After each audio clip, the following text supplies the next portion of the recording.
Greetings everyone, this is Fleet Admiral Alt Lexington. Here's my profile. If you want to pause and read that you can, but let's move on to the Fleet Meraki Command, level 38. And here I am at a space dock with my gingerbread Orion slave girl pet.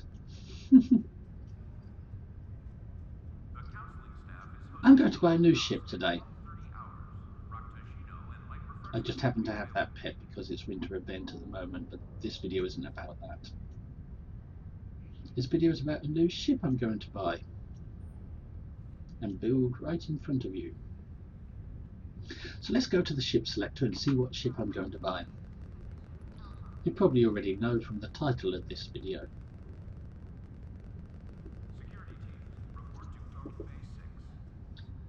Starship and Shuttle Requisitions Officer. That's this guy here. Get a new ship. Limit my search to tier 6.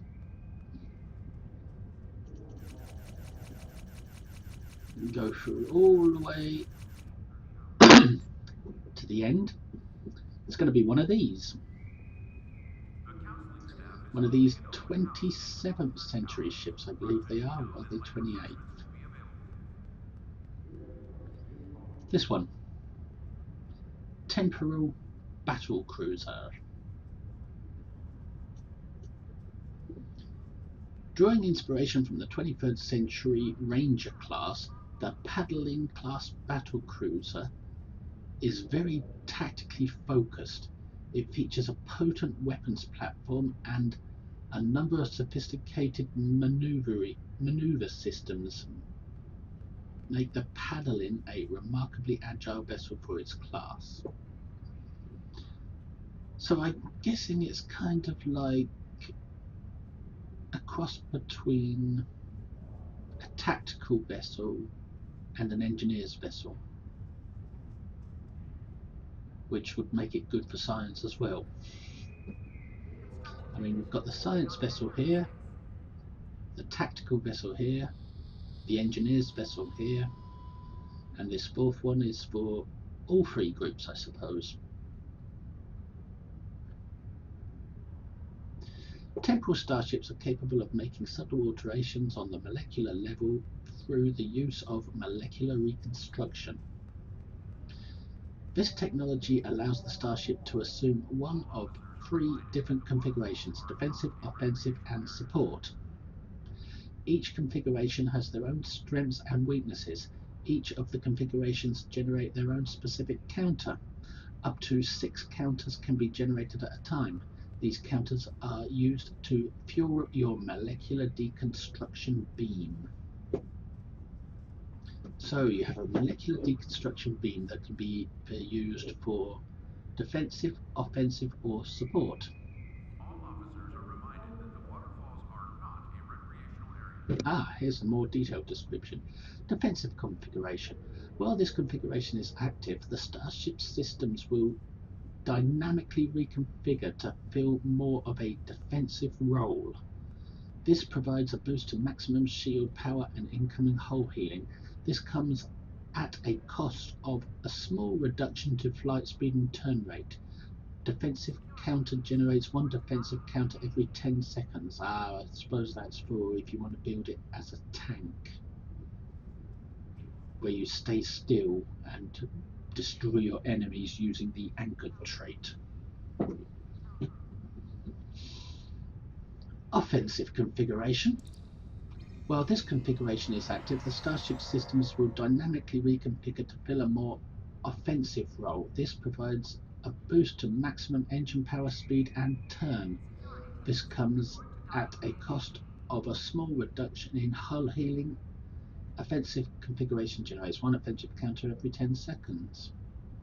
So offensive configuration gives you better speed and turn rate. It enhances your engines, in other words. But it doesn't enhance your weapons. That is strange. It should if it's offensive.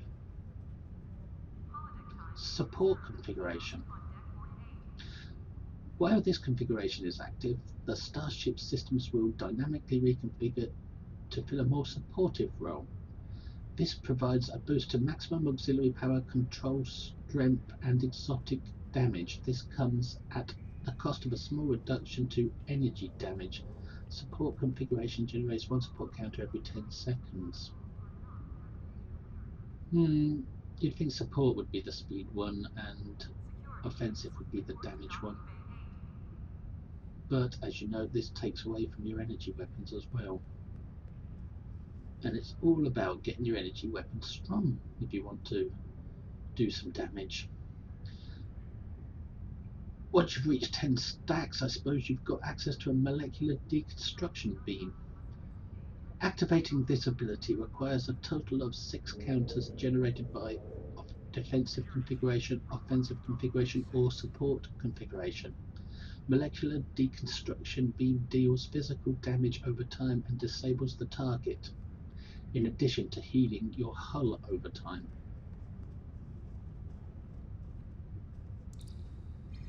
This powers damage scales with the number of offensive counters consumed. Its hull healing scales with the number of offensive counters consumed. Lastly, its disable duration scales with the number of support counters.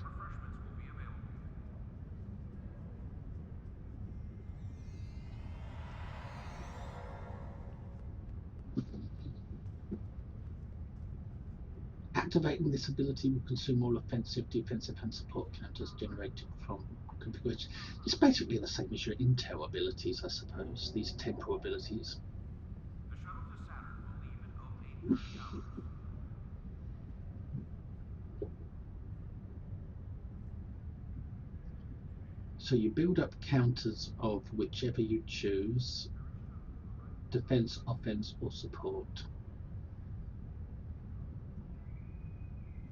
And then you can use the once you've got enough counters, the more you have the better, you will get access to the molecular deconstruction beam that you can fire.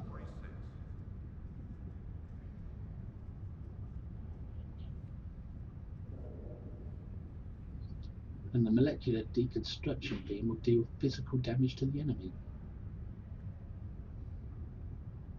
in addition to healing you. So you build up counters of those three: offensive,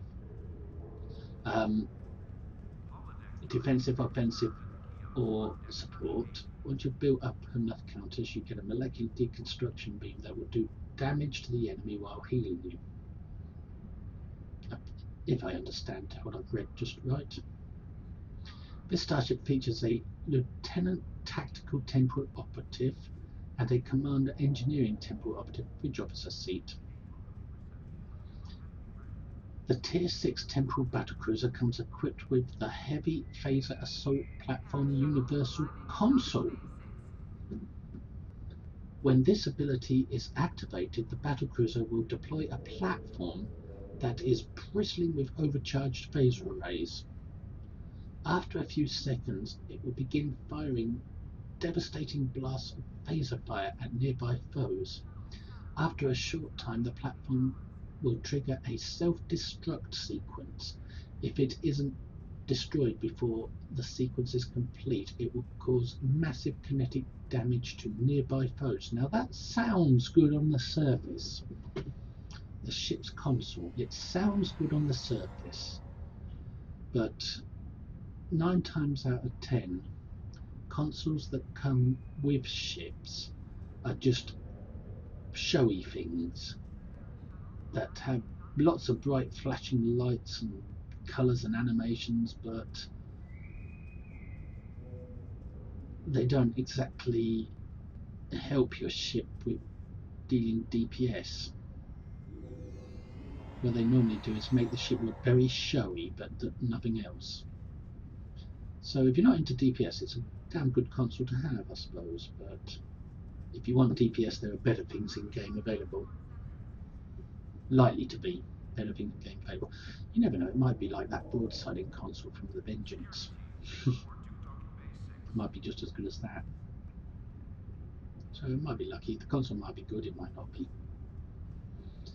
This console also provides a passive boost to phaser damage and projectile damage. Now that will probably be helpful. Passive boosts are usually quite large. This console mod may be equipped on any Temporal Battlecruiser and may be equipped in any console slot. So it's part of the 4-piece set, and you get 1 piece with each ship. After achieving level 5 in your Temporal Battlecruiser's Starship Mastery, you will unlock the Retaliation Starship trait. While this trait is slotted and you suffer a critical hit, you will gain a boost to your weapon damage and critical hit chance. This buff stacks up to 3 times. Now that does sound like a good trait.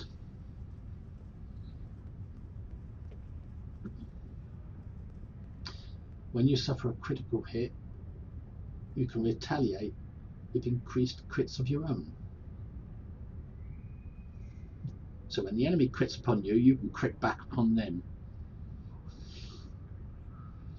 It sounds very much like a console that came with one of those 31st century ships, one of these, that stacks up your crit chance and crit severity.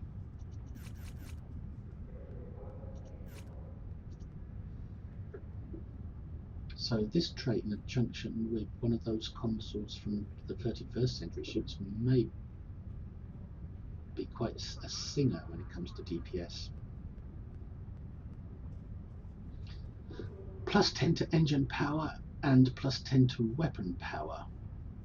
If that works the way I think it does, you might not need the Borga simulated console unless you just want it for crit severity. Can equip dual cannons. Well, I'm not a cannon flyer, I'm a beam array flyer, but it's good to know. Console universal heavy phaser assault platform, yes, we read about that, and molecular reconstruction, we read about that. Starship ability package, Battlecruiser. This is the mastery, I think. Absorptive plating plus physical and kinetic resistances. Enhanced weapon packs plus crit severity. Enhanced plating plus energy resistance. Armored hull plus hull hit points. Retaliation starship trait. Yep, this is the ship's mastery. This is what you get from the mastery, and you get severity, which is a good thing, but mostly it's about resists because the trait is about critting. But it looks like a nice mastery package, especially for an engineer. An engineer who's semi-tank, semi-DPS, but DPS tank, that's what this is. Although I just fly him as straight damage. Cruiser communications array, command, shield frequency modulation, command, weapon system efficiency. Those are those little yellow buttons underneath your weapons buttons. Your auto fire weapon buttons. It's got 2 of them, not 4 of them, like some ships. A Lieutenant Tactical Station, that means there's 2 slots for abilities there. Lieutenant Commander Tactical Station, that means there's 3 slots for abilities there. So you can have all of 4 tactical abilities plus 1 of the temporal operative abilities on these. Here you've got a Commander Engineering, which is damn good because you can have all 4 engineering abilities.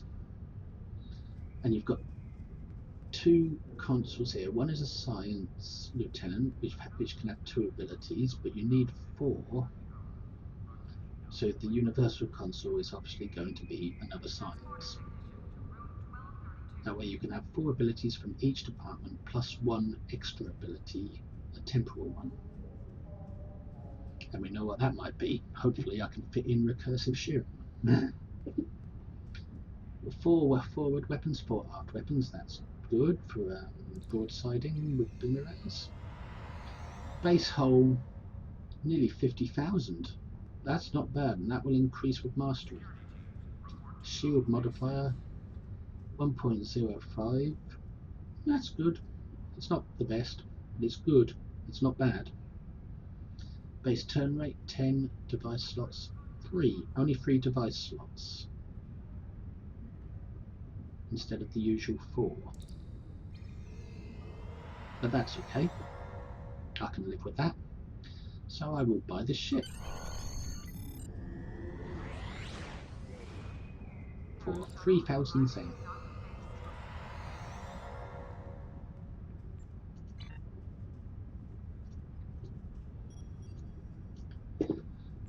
So it should be in my inventory now.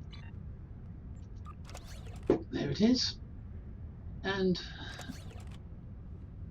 we open the package. I just bought the package and now I open it to get access to the ship. It tells me I've received the ship. Close my inventory. Now we got a chance to rename the ship. But that's going to be a bit difficult because it's always hard to choose a name for a ship. I do have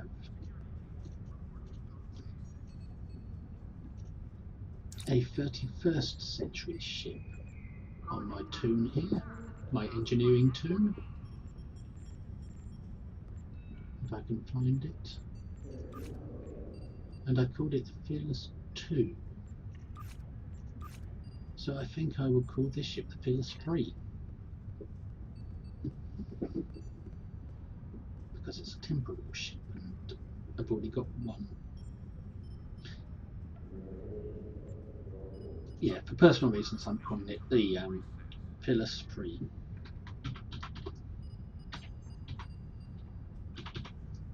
Whoops, if I spelled it right.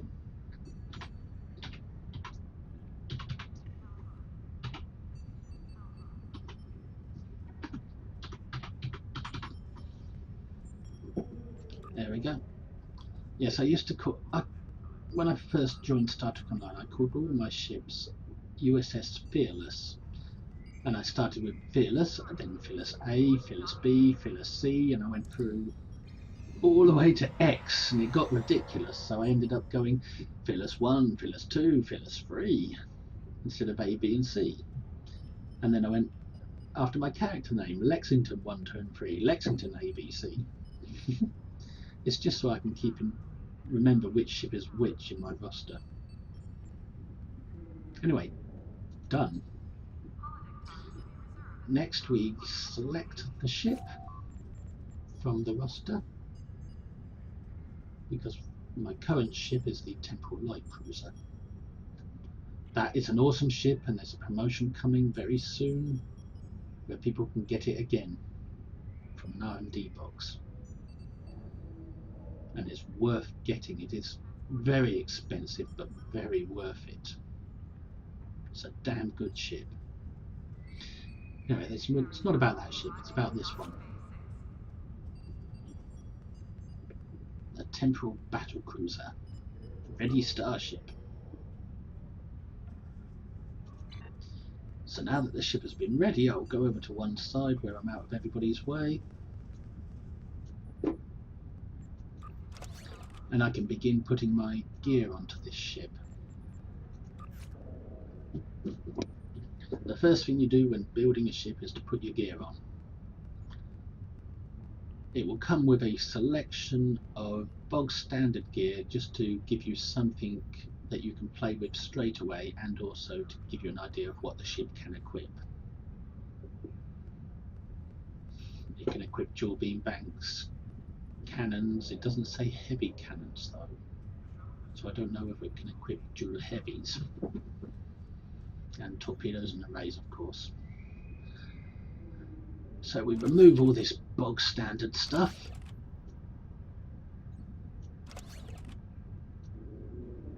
Actually, some people enjoy playing with this just to evaluate their ships.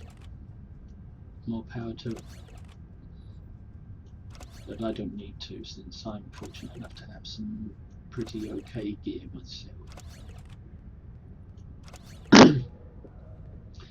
This is the ship's console. Plus 15 mine and torpedo damage. Well, I don't have any torpedo skills in my skill tree, and I don't use torpedoes, but so that's going to be a pretty useless passive. But the plus 15 phaser damage would be useful. However, the quantum phase beam array and its console would provide a larger boost to phaser damage. But I'm not using phasers, but I'll keep the console on for now, just to see what it does. I'll probably replace it later with something better.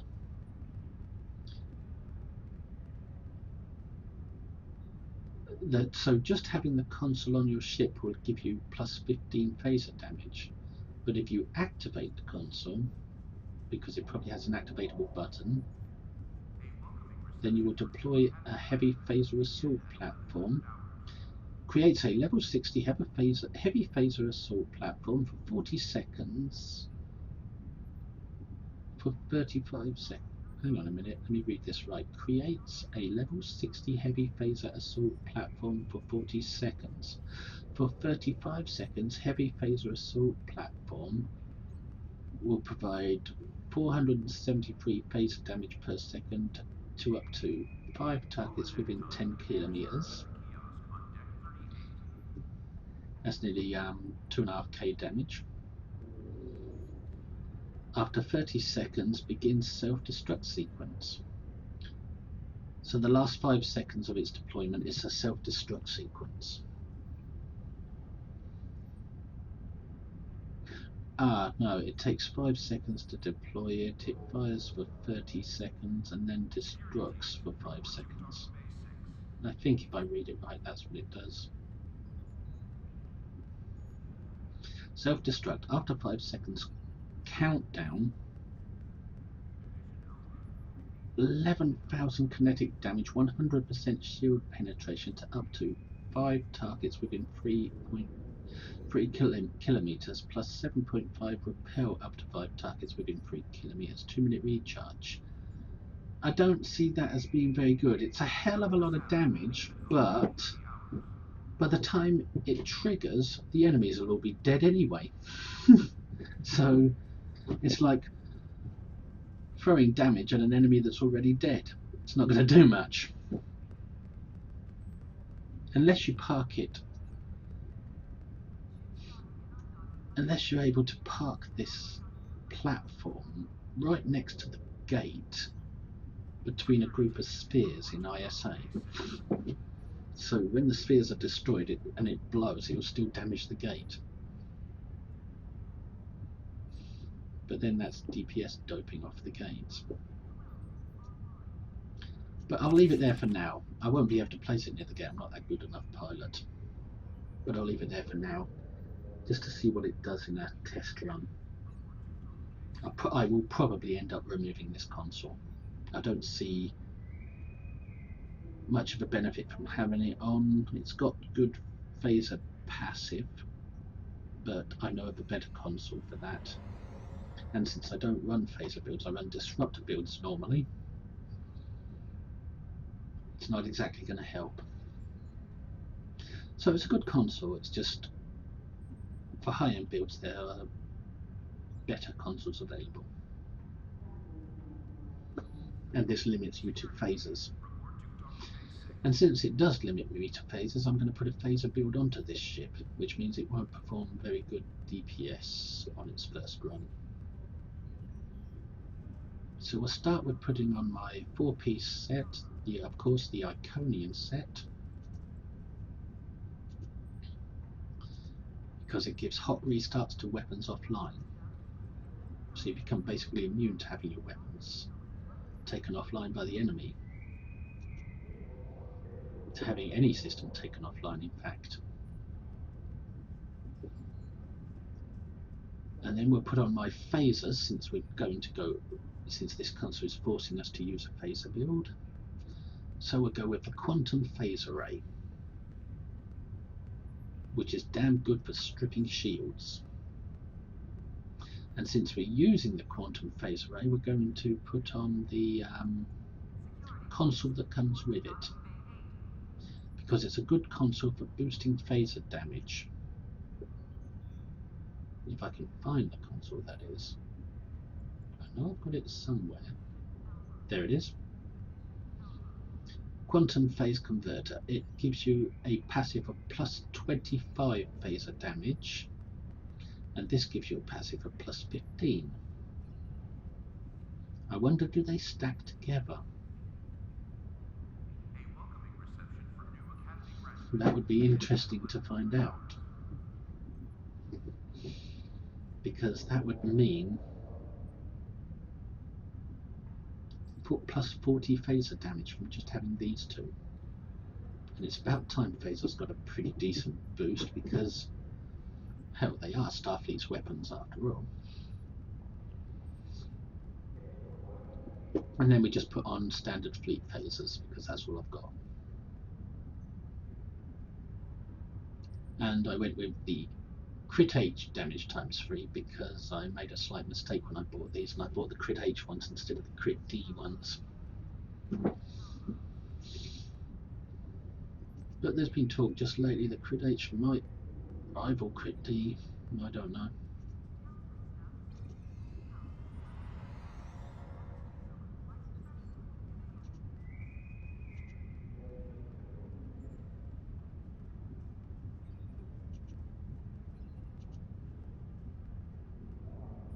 I think crit H is probably better for player versus player than player versus enemy. For player versus enemy, you want crit D, I suppose. That would be my guess. Though I don't claim to be an expert ship builder, or even a good one.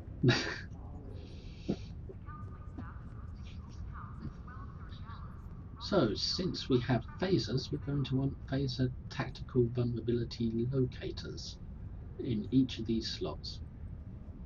4 of them.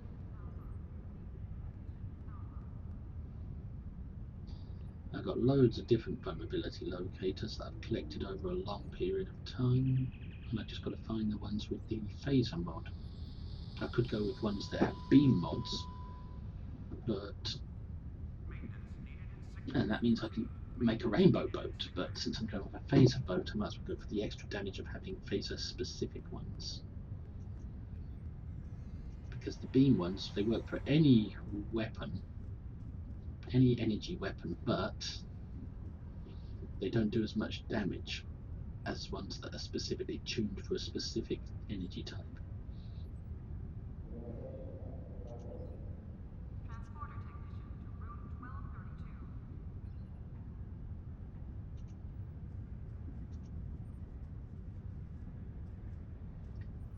I would always advise somebody who's buying the vulnerability locators for the first time to buy the ones with beam mod on them rather than phaser mod like I have here.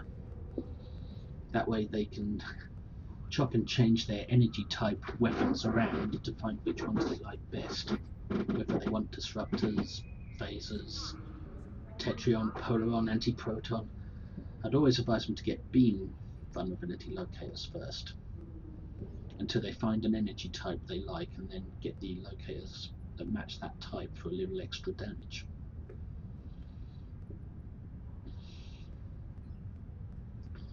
Now we're going to want to increase power levels, of course,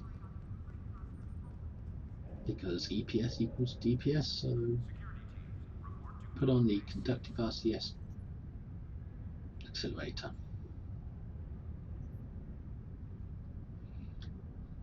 A little more defense, I usually put on bioneural for that. I don't think we're going to need that Borg console, the universal simulated module. So for now, I'll just put on 2 drain consoles from the Romulan Embassy. Plasma weapon signature nullifiers with drain X mod and decrease threat, because I haven't experimented with being threatening yet.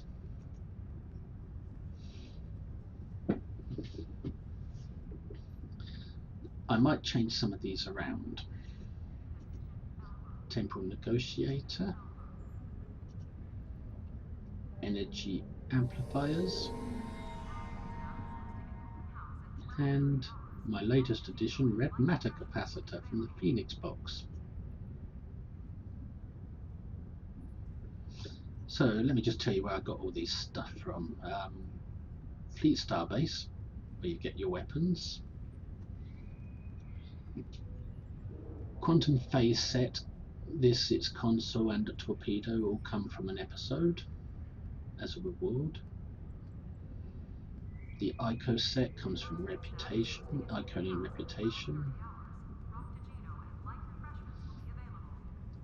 Temporal Negotiator, I can't remember where I got that from. I believe it was from leveling up a Delta Recruit, but I'm not exactly certain. Although this character isn't actually a Delta Recruit. Energy amplifiers, they come from the Beam Crafting School. They're better than these things. Large weapon batteries, because weapons batteries will allow your weapons to fire for longer, but these will allow them to fire with more bang for the buck.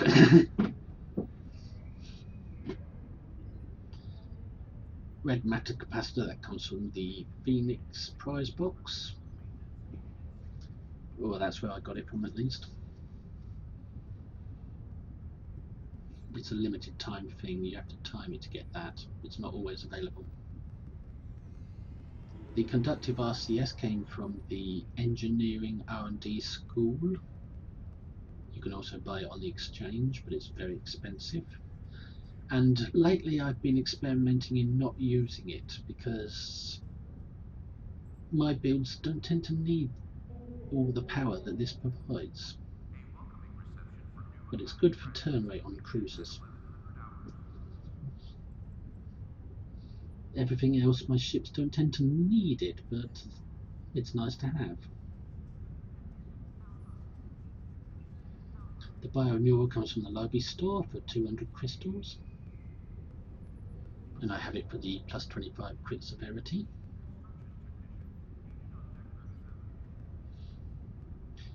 This console is also not just good for increasing phaser damage, but it's also good for draining, for shield drain, just like this weapon. And it goes well with these consoles which come from the Fleet Romulan Embassy.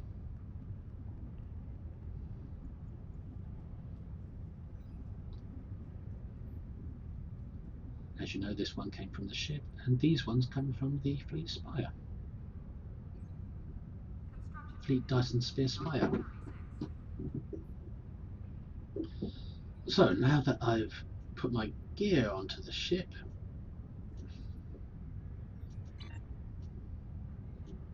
I can just give you a quick look at my skill tree. I have no torpedo skill and no exotic skill. I have plenty of engineering powers, a fair bit of shield and hull heals, a little bit of drain. I didn't go max out with my tactical skills because down here there is something that helps with that.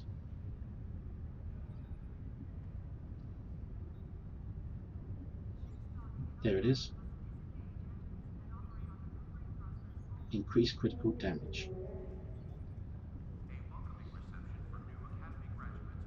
That way I could avoid these and put them into engineering skills or into heals, wherever I ended up putting them. Actually, yeah, I avoided doing those two and put them into drain, because I don't have a pen mod for damaging enemy hulls, so I'm better off at draining shields. Just have a quick look at my science ones. Went for shielding and set to space travel speed for Tour the Galaxy.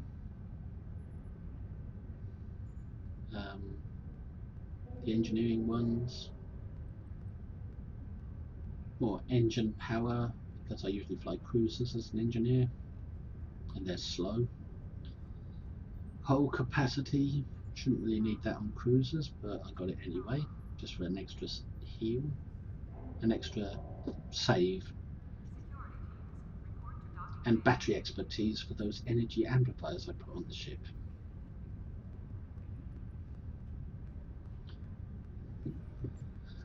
Traits. Fluidic cocoon. Fluidic cocoon. Ah, it looks like they've repaired the tooltip on this. Plus 5% energy damage for 20 seconds. Security teams, report to docking bay 6. Inspirational leader, that comes from the Infinity logbox. I think Fluidic cocoon, I got that from Infinity as well. Intense focus, also from Infinity. Fleet coordinator, I think I purchased that one off the exchange, but I can't remember. Particle manipulator, because I have no science skill, no exotic skill in my skill tree, I thought I'd better put some there in case I want to use feedback pulse.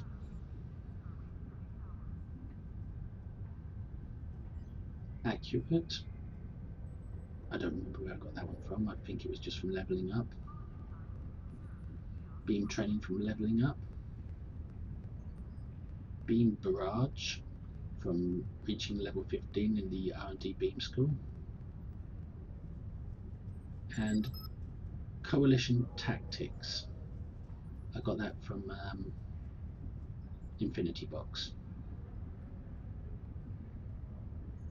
I just better quickly answer this message.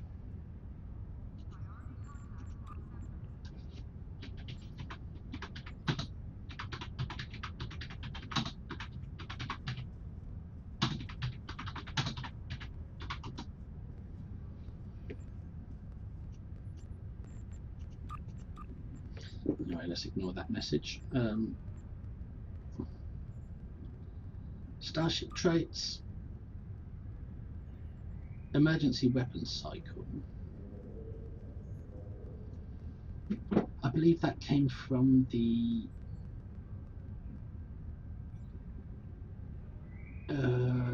Arbiter Battlecruiser. Improved pedal to the metal. I think that came from from the Tactical Command Battlecruiser, the Presidio. Supremacy from the Bardwar Astica, the Lobby Store ship. Numerical superiority from the Sea Store Hester.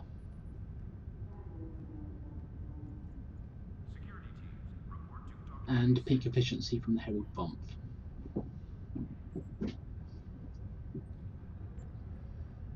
Space reputation. These come from leveling up your reputations.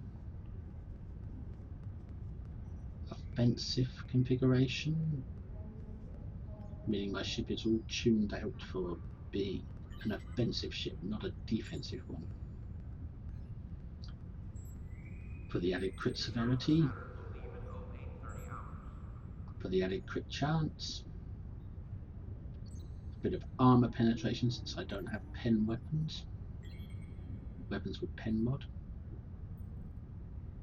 an energy frequencer for the heal that creates some nice green swirly things that go around your ship. And active reputation, this comes from completing your reputation leveling. And I've got all 5 of them, all 5 of the space ones. Whenever I go on a ground map, I just switch them out for the ground ones. But when I do space ones, I keep all 5 space on. Deploy sense interference platform, refracting tetryon cascade, anti-time entanglement singularity, quantum manipulation, and biomolecular shield generator. So this one deploys a platform that confuses the enemy. This one deploys a chaining beam from your ship that damages several enemies, jumps from one enemy to the other and damages them. This one creates a kind of rainbow bubble around an enemy that confuses them. This one is like a temporary cloak for your ship, but you can still fire your weapons roll. it's active. And this one creates a big green healing bubble that you can sit within and tank down an enemy.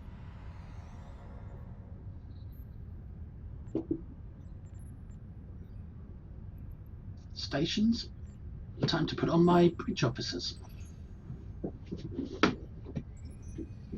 Well, first of all, we'll put on the engineer because that's an obvious one. Yompa. He's a Nautican. If you complete your recruitment duty officer assignments to level 4, you can go to Admiral Quinn's office and get a Nautican engineer who has where is he? There he is. A pirate trait, which gives you extra damage.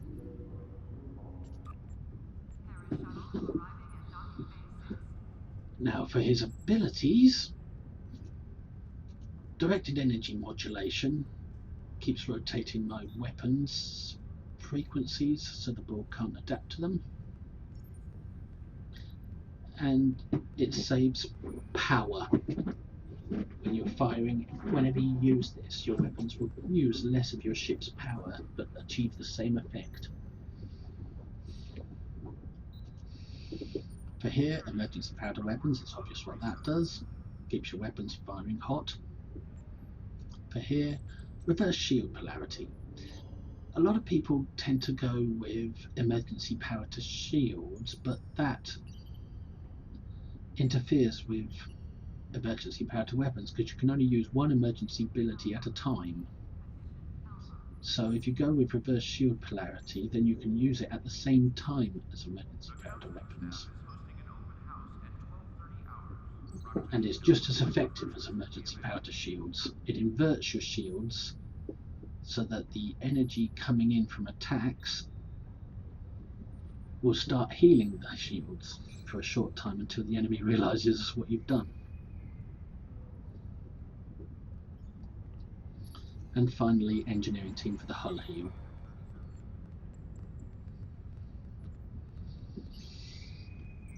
Next, I'll put on my tactical officers, which will be superior Romulan operatives available from the Fleet Romulan Embassy. You have to buy them at level blue quality, and it has to be a male tactical officer because the female doesn't have the necessary trait.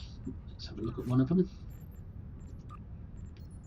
Superior Romulan operative trait will give you added crit chance and crit severity, and it'll help with your cloak if you have a cloak. And I'm going to put 2 of these on because I have 2 tactical slots.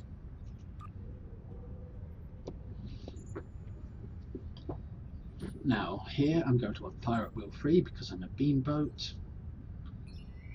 Here I'm going to want Chemosite 2 because what else am I going to put there?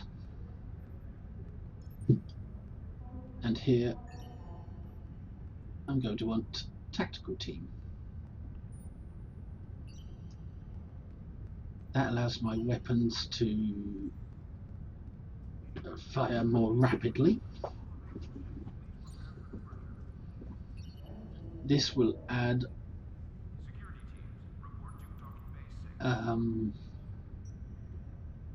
radiation to my weapons, so my weapons make the enemy feel sick.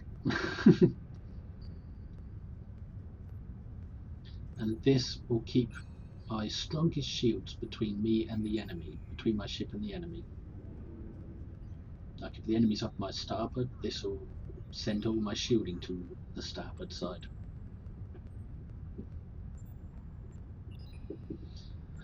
Over here I'm going to want attack pattern beta because it reduces your enemy's resistances. And here I'm going to put a temporal operative ability. It's either that or another tactical team. I don't want to run with 2 tactical teams, although sometimes that can be useful. I'm going to put a temporal operative ability, but I'll leave it for now until I determine whether this officer is a temporally trained officer. He is. So I choose his specialization. He's trained in all of them, so I'll choose him to use his temporal ability, his temporal specialization, and that way I get to choose temporal abilities here. And he's only trained in one of them, Heisenberg. Whoops, I'm pressing the wrong button here. There we are. Channel deconstruction is the only one he's trained in at the moment. Let's see if I can train him in the other temporal abilities. Entropic redistribution, causal reversion, or Heisenberg amplifier.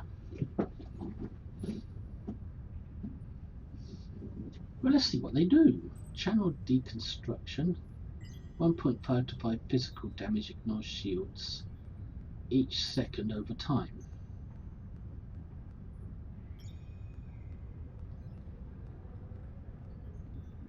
I'm not exactly sure what that means. Heisenberg amplifier, 3-kilometer radius area of effects confused for 4 seconds. Teleport 1 kilometer from current position, randomize location and facing. No, that's going to be pretty bad in combat. It might teleport you away from the enemy, or it might teleport you just where you actually want to be. Causal reversion adds plus 7.3 to 36.4 hit points based on number of foes within 10 kilometers affected with entropy. That sounds good.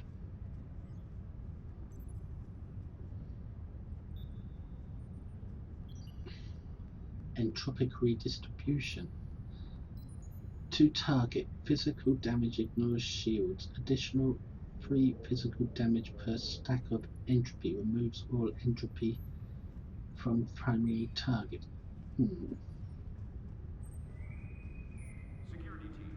Adds entropy to all foes within 5 kilometers of primary target. This would help the temporal abilities, I believe. Like those intel abilities that intel ships have. But I think I'll go with. I think I might go with this actually. I might train up in this.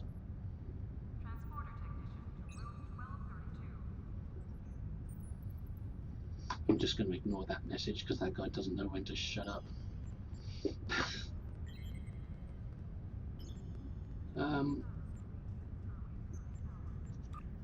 So yeah, I'm going to train this for something else. I'm going to train it for entropic redistribution.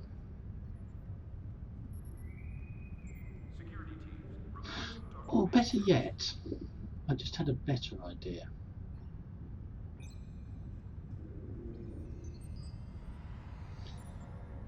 I could put tactical team here, and instead of there put chemosite 1, and instead of there put beta, and then here I might get access to a lieutenant level temporal ability instead of putting beta there. So let's check the skills again for the lieutenant level ability and see what we have. Causal reversion, chronometric inversion, entropic, shared fate, channel discord, entropy, conversion, rapid decay. I think rapid decay might be the one.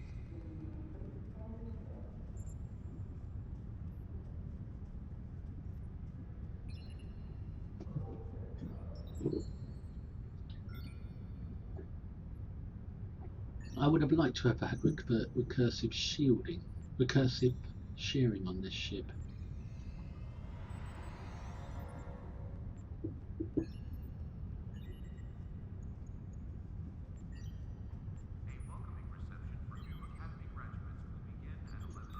Maybe I can. Maybe if I switch... No, you can't have it on this ship. Not allowed to have recursive shearing because it's a lieutenant commander or commander ability. And since the temporal station doesn't have that, you could have it here. But then you'd have to sacrifice one of your two key engineering abilities and put them here. But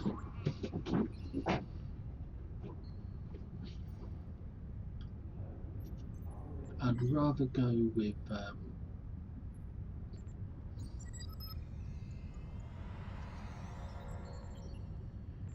Chemosite, attack team, put better there, and train this up into some other temporal ability. I don't want to sacrifice my engineering abilities for a temporal ability, even though I've got this, because I'm going to want to put the science here, because you need 4 of each department, and then an extra ability somewhere. So for here I'm going to put a hierarchy science officer. He's available as a mission reward from some Delta Quadrant mission.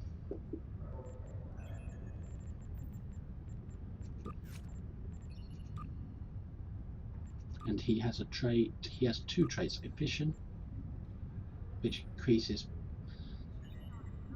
your power level efficiency, and pirate again for more damage.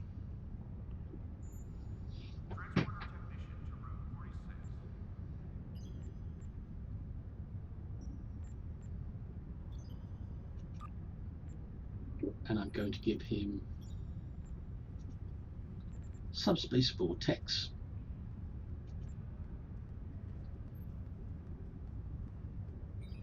I'm not sure where I got this from, this skill from.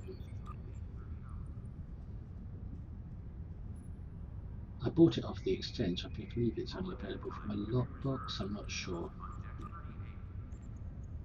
And I'm also going to give him feedback pulse, so that my personal trait, particle manipulation, will have something to do.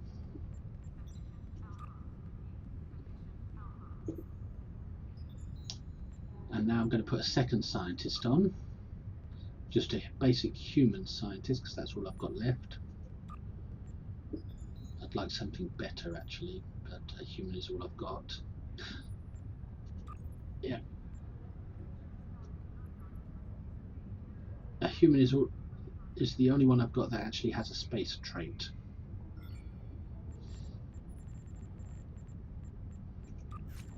And that's what all humans have. It's the leadership space trait that increases. Security team, report to docking bay 6. Hull, ship's hull, and resistances to your subsystems from going offline. And she's going to have hazard emitters, which give me hit points, removes debuffs, and gives me damage resistance. And science team for the shield heal.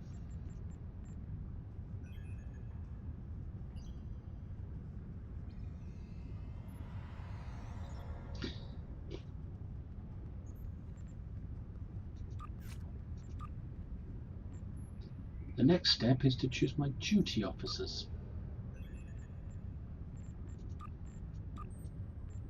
Well, active ground, you always want Neil Falconer, because he's a ground officer, but it says in his description that he works for space as well, even though you can't slot him in an active space slot. You can only slot him on a ground slot, but it says in his description he works for space. So if he can only be slotted on a ground slot, but he can work in space, then you might as well have him there whether he works or not, just in case.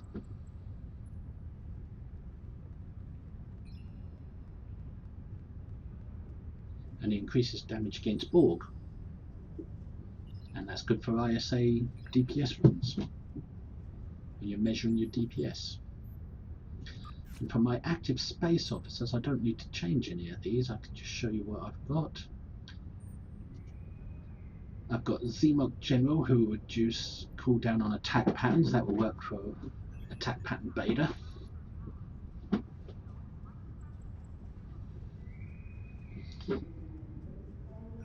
He's a con officer. I've got a energy weapons officer that will increase my critical severity. It has a chance of increasing my critical severity.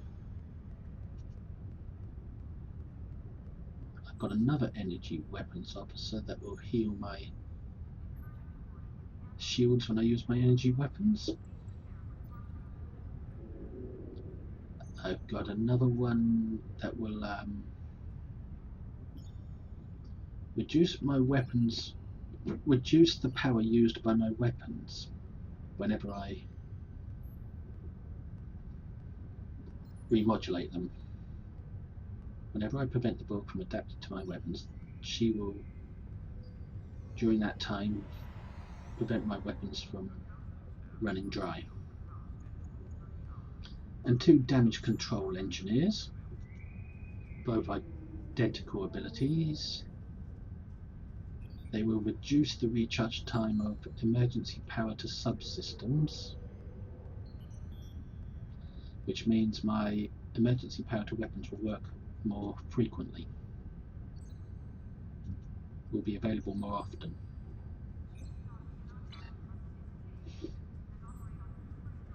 So now that we've got our build on, we just disable the visuals, because I like to put my own visuals on. I only had to disable 3 of them because I don't have the broad console on.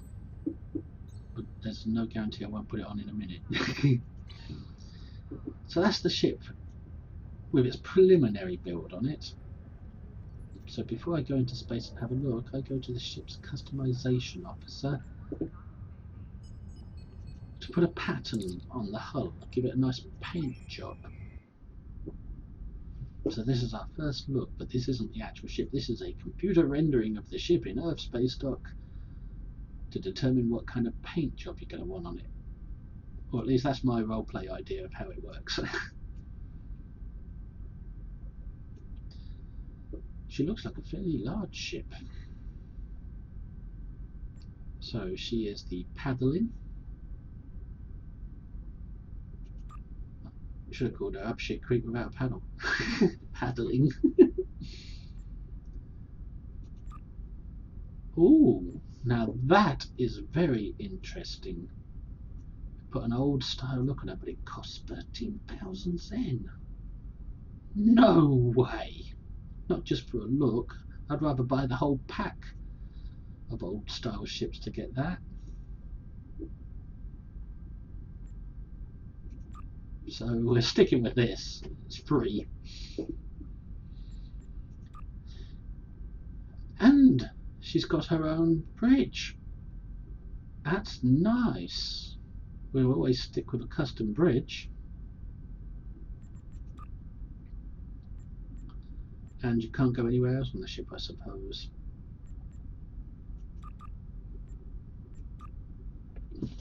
Can't run through to the crew deck or the engineering deck, or if you can, it'll be the default versions.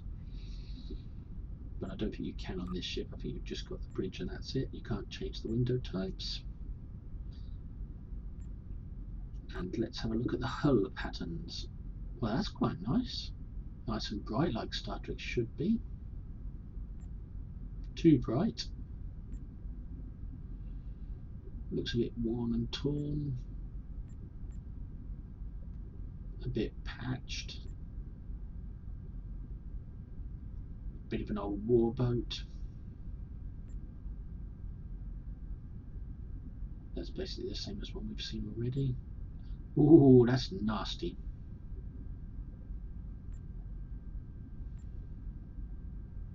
That looks like it's default.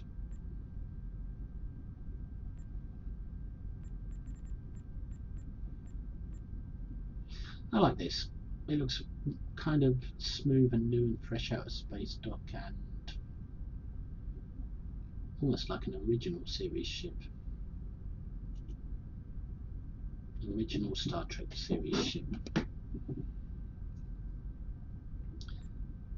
Ah, but you have to pay 13,000 Zen for it. No way.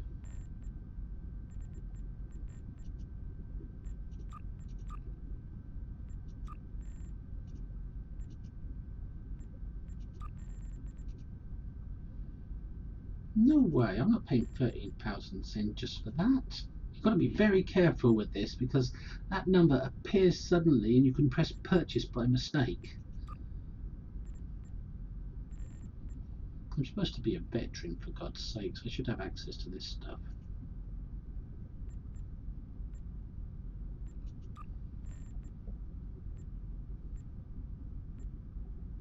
I mean, I spend enough money on this game.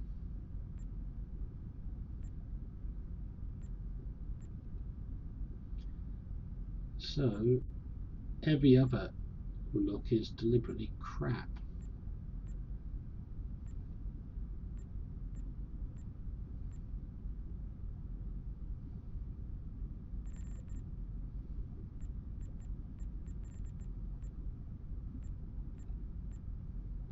I kind of like that.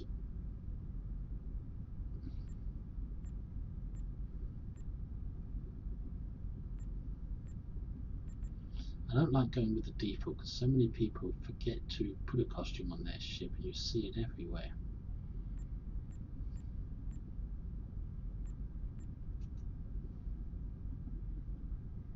Yeah, I think I like that. It looks like it's kind of seen the wars and it's not brand new.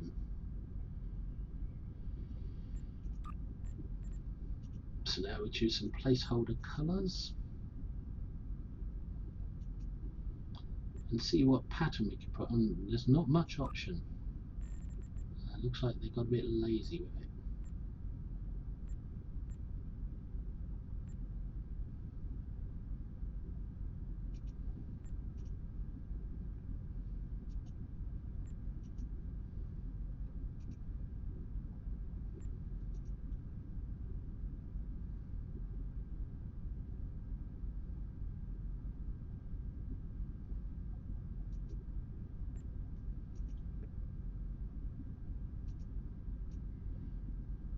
Well, there's not much options for patterns on this ship for paint jobs. Not with the free ones anyway.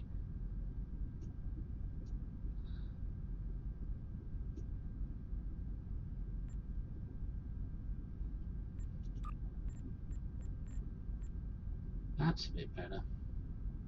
But I don't like it because it's too boy racer like.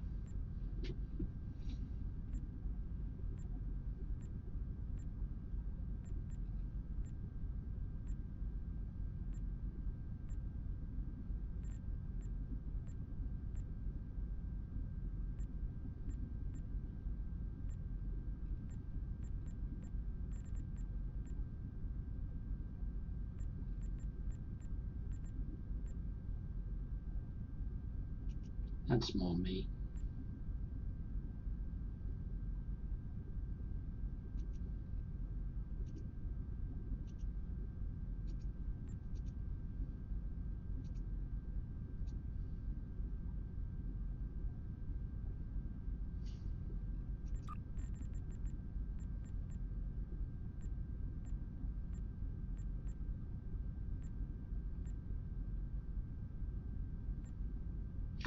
Ooh, that's better.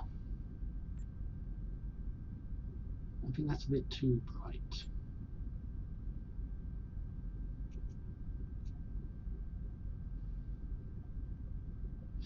That's more me. It's nice to make these colours a little bit too bright because when you're in space things will look a little darker.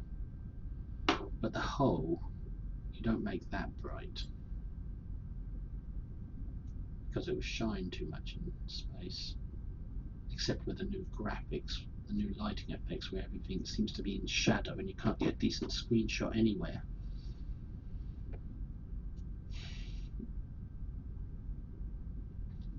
So there we have it. That's the look. So I'm going to save this outfit.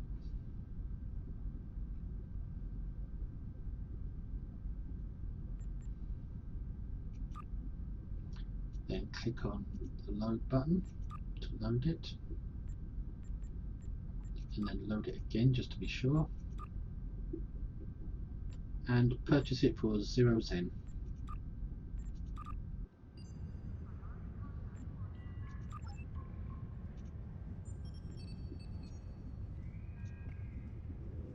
So that's the ship basically built. All that's left to do now is to make sure that the paint job is actually on the ship, and then to load up my tools onto the tool tray and check the stats of the ship to see if anything needs changed. So crack a bottle on the hull. Let's launch the ship for its shakedown flight to the edge of the solar system.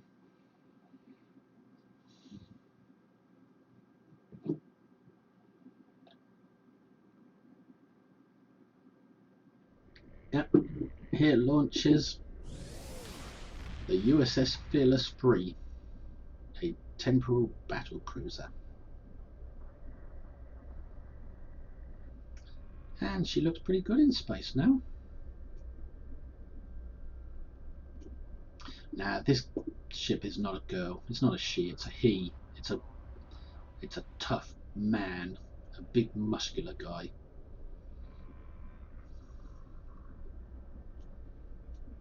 It's your bodyguard, your buddy.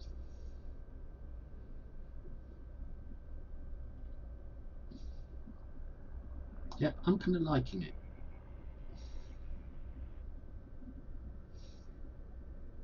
Kind of liking those ships that park next to me as well.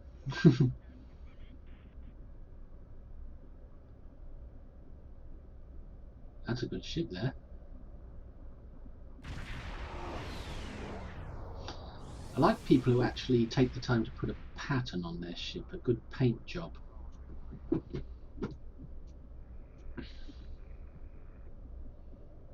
they don't automatically go for the boy racer paint job like Burgo, as it's called.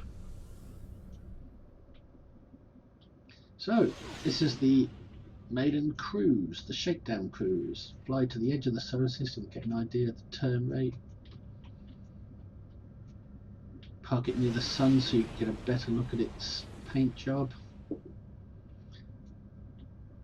Also fly away from the crowd so you're not affected by their team buffs or passive buffs or whatever they're carrying on their ship.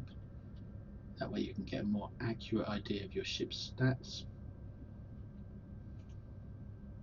And I'm not expecting miracles from this ship because it is a phaser build, it's not my coalition build. So I'm not expecting miracles from it straight out of the box. Because I didn't build it for miracles.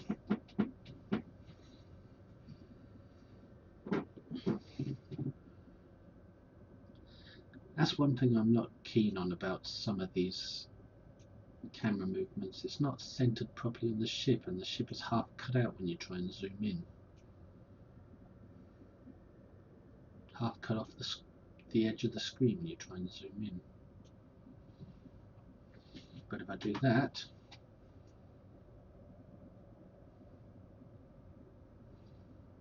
that's better. Although I do like that deflector the way it is. The way it gives a glow on at the bottom of the ship. And my name's appeared on the ship. The USS Fearless 3 has appeared pretty well. It looks like it's made of plastic rather than metal, some sort of futuristic material that you can take a penknife to it and scrape a piece off and it will just curl up.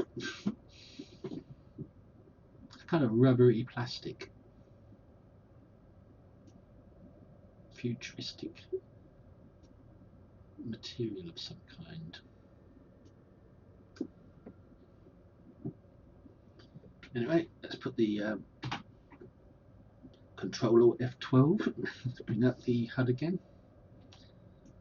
and we can do the next stage, which is arrange the tools the way I like them.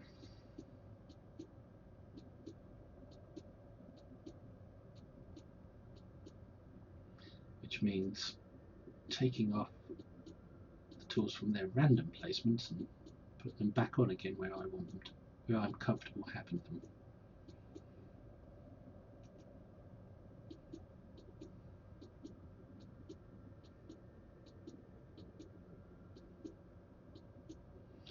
This sidebar here is an extra bar that I created using the options menu, rearrange HUD menu. And I always set it to tray 10 because it's for my keybind. Any ability I put on here is bound to the spacebar. This whole tray is bound to the spacebar, so any ability I put on here will activate every time in order, each time I hit the spacebar.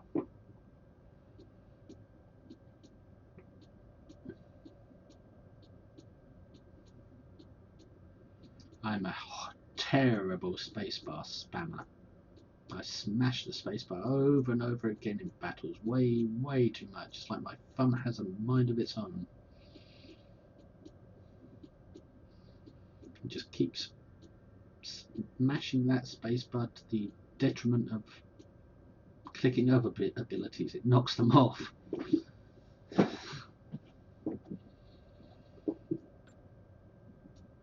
Okay, so anti-time, attack pattern beta, energy amplifiers, fire at will, put that down one, molecular bubble, brace for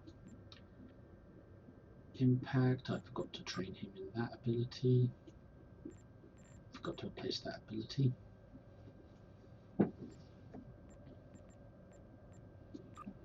Delta recruit, and this comes from the console that came with the ship. Deploy heavy phaser assault platform, deploy heavy phaser assault platform. When this ability is activated, the battlecruiser will deploy a platform that is bristling with overcharged phaser arrays. After a few seconds, it will begin firing devastating blasts of phaser fire at nearby targets. After a short time, the platform will trigger a self-destruct sequence. If it isn't deployed before the sequence is completed, it will cause massive kinetic damage to the nearby foes.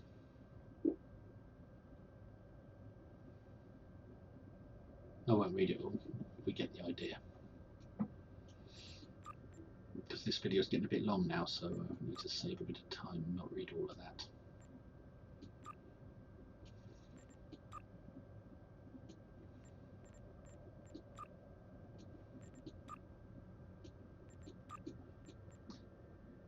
Not many people on YouTube. I've watched a lot of tutorials on YouTube and a lot of ship build videos, and you don't often see people making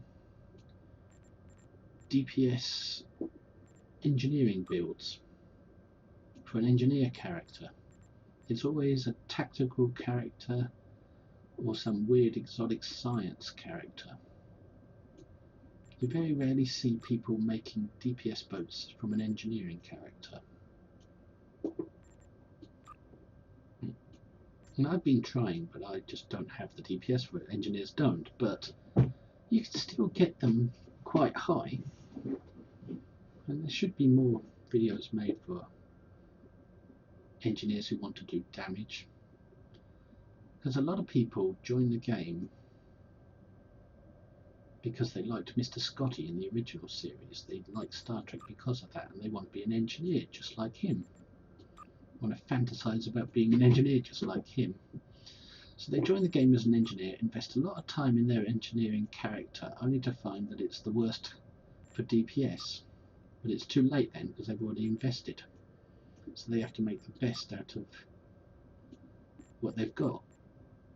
And there are not many videos to help people with that. To help people who are caught in that little area. The person who wants to do DPS but has already spent all their effort on an engineer.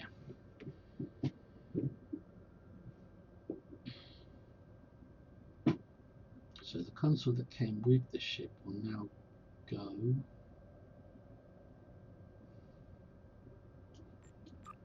here.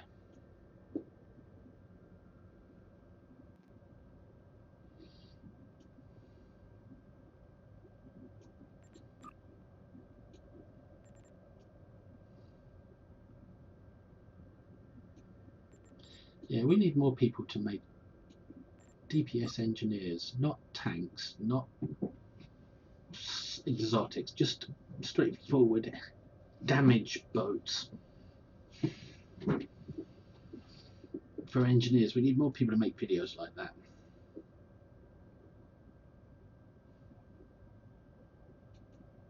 An engineering damage boat.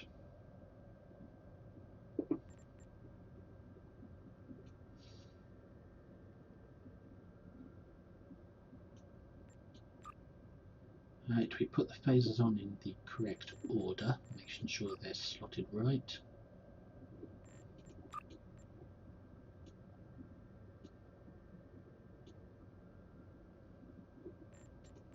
Based on the little numbers.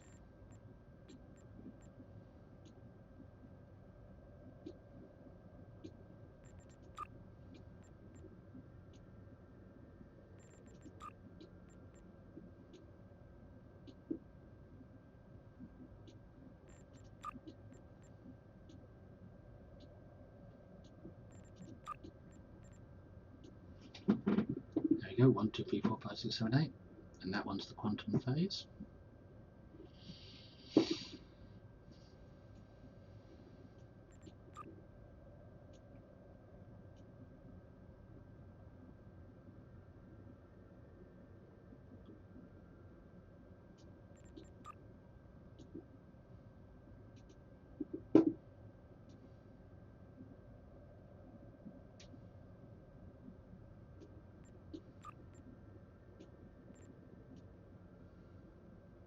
Now it's just me being obsessive, putting on things that don't need to be put on.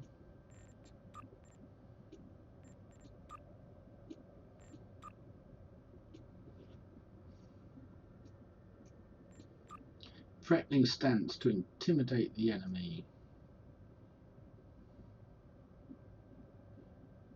Let them think you're a nutter.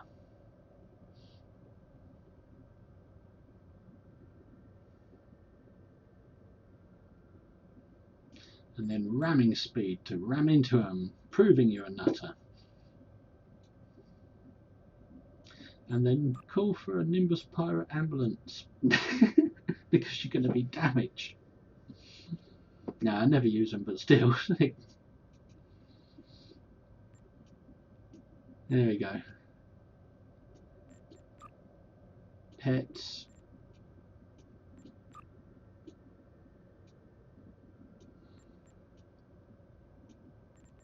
The emotes I didn't use earlier. Angry face, disapproval, thumb, and rock, paper, scissors. Not that I ever use them. Data recorder for recording any information that comes up when you enter a new sector, or re-listening to old information. Mr. Spock's voice and Sealer's voice.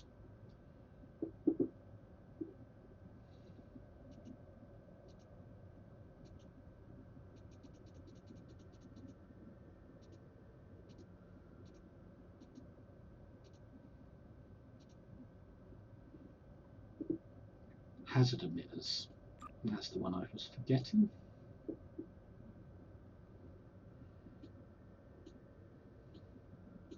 And since I've got room for it, I could put on brace for impact as well. But there's no real need to put it on to the keybind.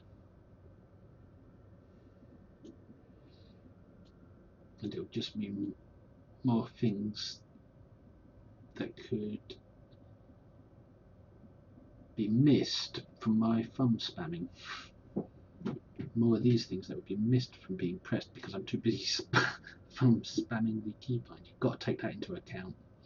I can't stop myself from spamming that spacebar with my thumb. So I've got to take it into account. It affects my DPS. I've got to take it into account since I can't stop it. Next we adjust the power levels. Well, it's a new ship, so we have to balance them first, then reset them, and then we push the weapons up as high as it will go and quickly lock it into place. Then push the auxiliary up as high as it will go and quickly lock it into place. And these can just stay where they lie. Because of my trait, my space reputation trait, auxiliary power configuration offensive, that's why I raise up auxiliary power, because it can feed into weapons. Oh, and look at my weapons, 123 when it could be 125. It is missing that Borg console.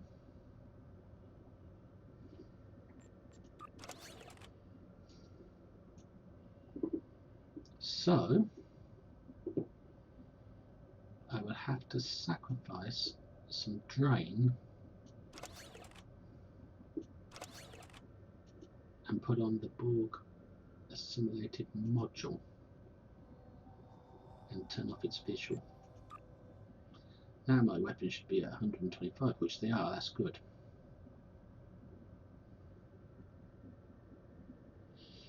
And the added bonus of the Borg console is it adds critical chance and critical severity.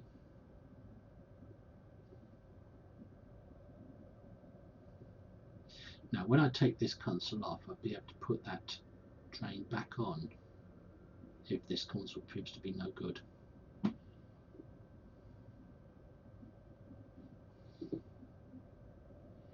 But we'll save the power levels there as a preset. And to prevent me from accidentally knocking them off in battle, I change back to a good visual.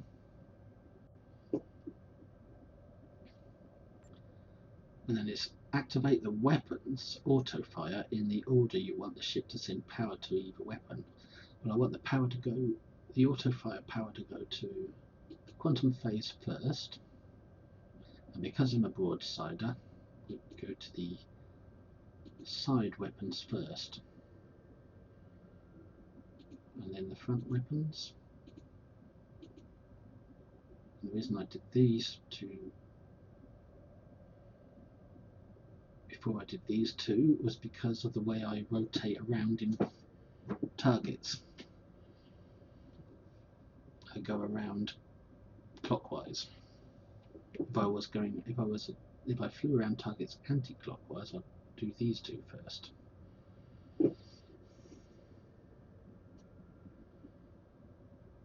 Next step is to save this build as a loadout.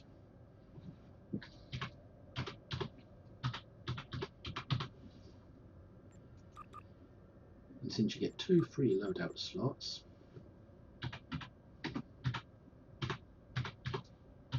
might as well save it twice to have it doubly saved.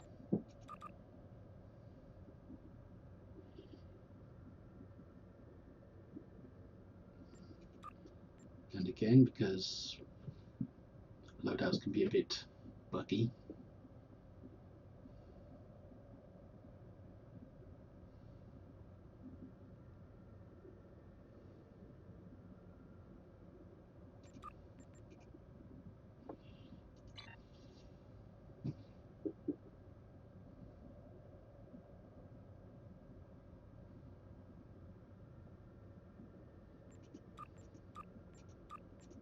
make sure it's all working properly.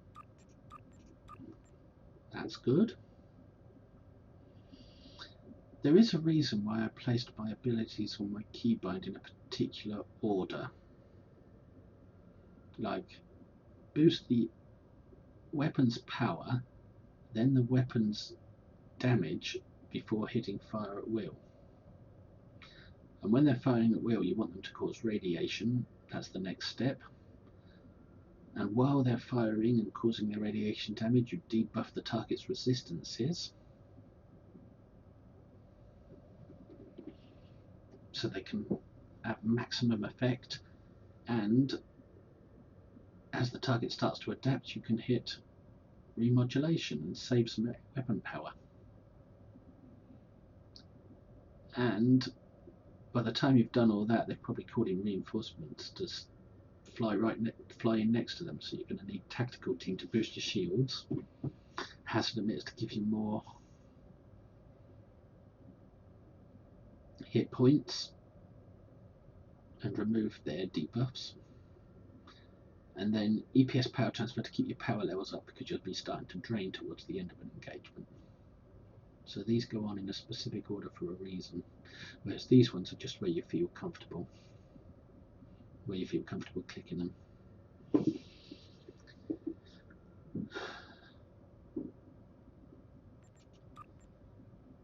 So now that that's all said and done, let's have a look at what our weapons have achieved. Ooh, now that is nice. 2090 phaser damage, 1672 DPS. That is very nice, but it could be overpowered. And we won't know until we check the stats. The reason I've saved this to two loadouts, standard and unstandard, is because standard is for something I know is a sturdy build and will work to some degree. I saved it again to unstandard, and this is where I will make little changes here and there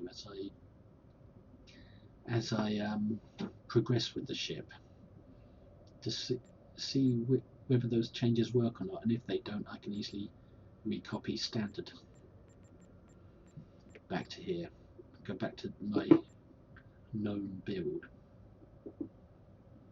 Anyway, let's check the stats and see what we ended up with. Well, 15% per second, 15 points per second, that's 300%, that's good. And the hull is pretty good for an unmastered ship. The shields are, well, unmastered. The resists are pretty rubbishy, but with a good DPS you shouldn't need too many resists because the enemy won't last long enough to take advantage. Accuracy is through the roof, that's because of this console.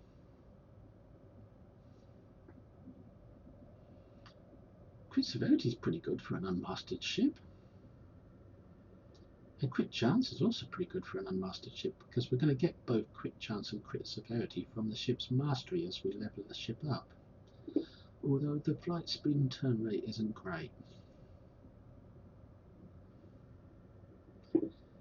Maybe tachyokinetic or 0-point module might be better here. We can always have a look. Tachyokinetic would give us the turn rate that we would want, and it would also give us some resistance.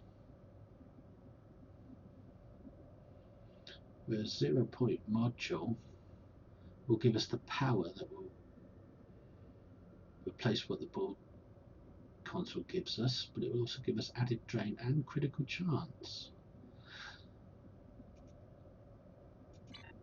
Well, I don't think we're going to need the turn rate so much, but I think we might need the critical chance until we've built up mastery. Let's have a look at what it does to the stats if I put 0-point on there instead of the board console.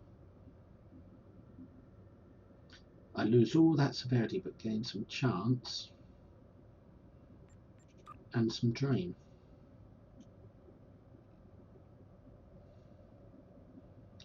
Let's put it back on and see what the drain was. That drain's good enough.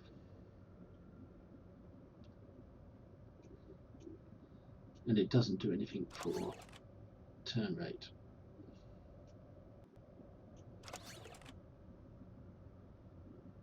It adds more speed. it's turn rate that you really need on this ship. Speed can be got in other ways by full impulse or evasive maneuvers, or what are they called? These things. Deuterium surplus.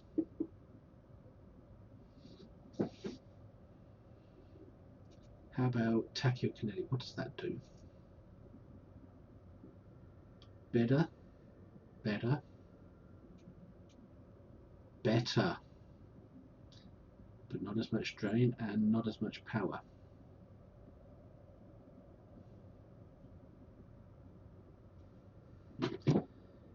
$57, 2057, 2092,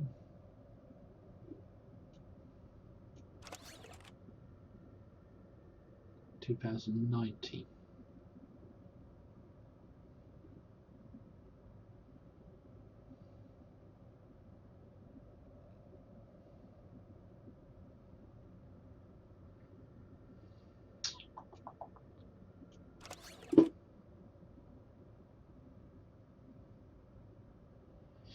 I think we can go with 0-point module on this ship because of the added drain. It gives us a bit more speed but not any turn rate. It gives us added drain, but we lose the severity. There's the thing, and we get the crit chance. So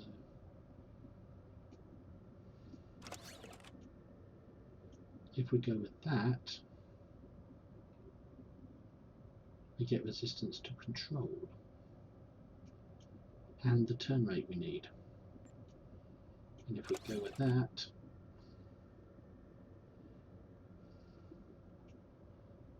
I'm thinking tachyokinetic would be better for this ship.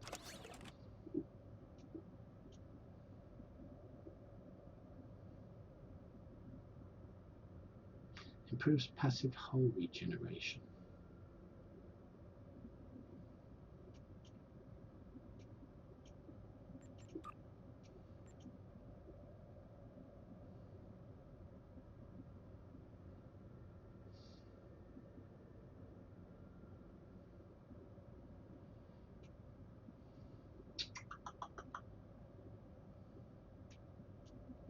Hull repair at 80. Hull repair 83 per minute. 80% per minute or 83% per minute?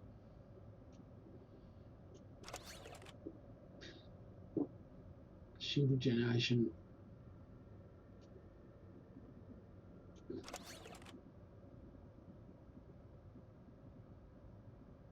The board console gives us better regenerations, but not so much better that we can sacrifice.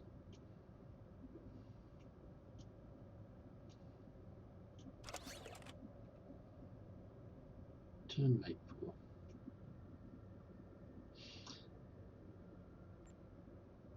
Yeah, I think tachyokinetic would be better than the board console.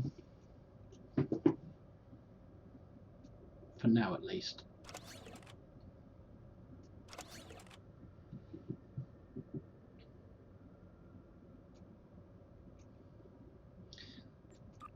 So let's resave again.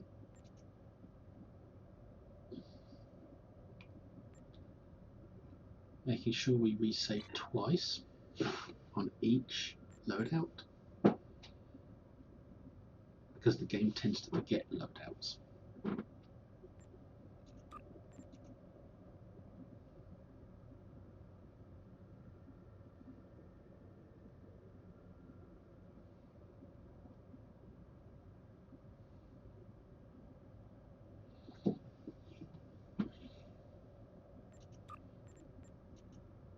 I may have made some odd choices on this ship. It's trying to compensate for keeping this console on, because I really do think I'm going to remove it before, when I actually stop playing with it as a new toy. When this ship actually goes into my roster to become a normal regular use ship, I might actually replace that console.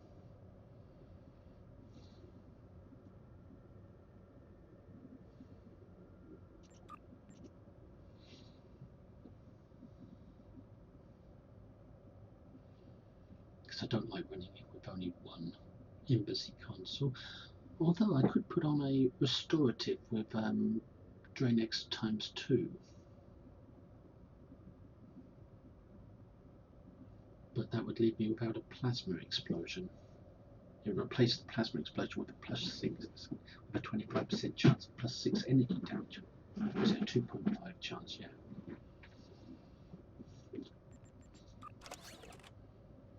So I could put on, where is it? One of these.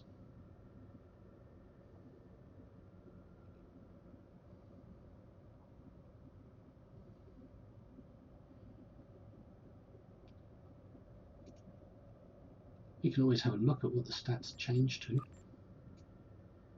And look at that, 200 shield drain.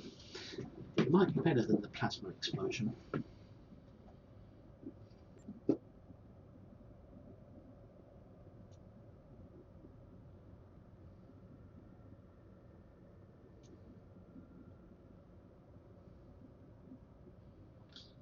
Improves and resists shield drain. Doesn't look like it, but yeah. I'm sticking with the restorative console now.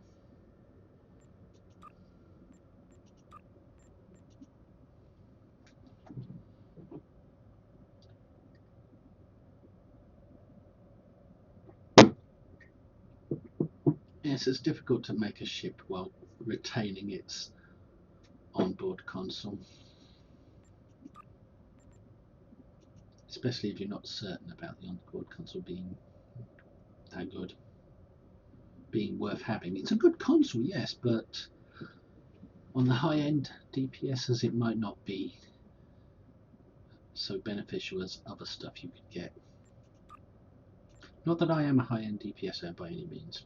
I'm an engineer, so I can't be. That's why I keep wanting people to post videos of engineer builds that are for pure DPS, because there's so few YouTube videos of pure DPS engineers, and I want to be one of them, and I can't until I see some videos of it. I don't want to be a tank,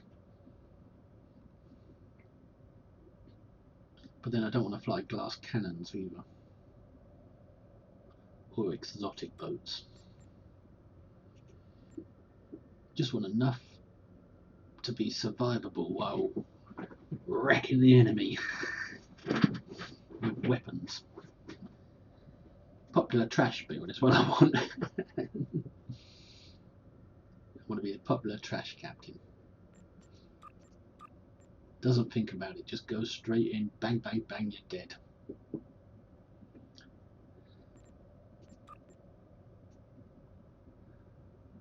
So I think I've got a build I'm happy with here now.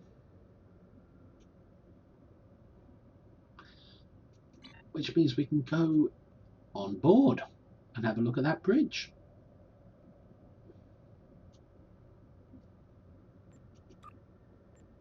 Visit Starship Bridge. And I seem to recognise the bridge from the final episode. Ragnarok, I think it's called, where you meet Scotty and Chekhov, and you fight Lita on board the Enterprise J with Captain Dax.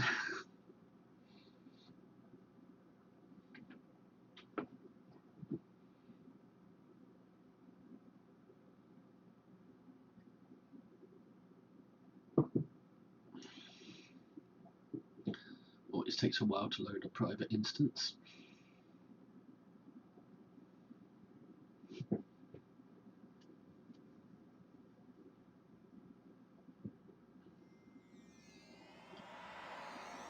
And here we are, the bridge. The bridge of the USS Fearless Free. Oh no, I don't want my dog, it's winter event. We've had the Orion. Let's have the snowman. The evil snowman. I wish the dog was evil. But right now he looks like a sloppy little lick you to death kind of animal.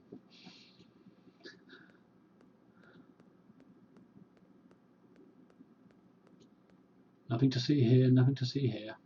Oh well, that's a shame. But this is our futuristic ship. Can we go over there? Yes, we can. Ah, there's access. It doesn't seem like an efficiently designed bridge. Here we have account bank, library files, contact duty officers, all on the same console. And select small craft. Bloody Romulans and Hierarchy and Norsicans on my bridge. What kind of a Federation officer am I? And no chairs. Kind of like a Jemadar ship. No chairs. No captain's chair, just a captain's raised platform. It's a different school of thought in the 27th century. Nobody sits down. They're all at work, so they have to stand up because they're in the midst of the temporal war. It's a war, not a exploration. I wonder if these doors go anywhere. Nope. Nope. And nope, so there's no other parts of the ship you can access. These consoles, they all look like urinals. I don't know why that thought popped into my head. Maybe it's because it's a long video. Let's just check to make sure the loadouts are still saved, which they haven't, of course.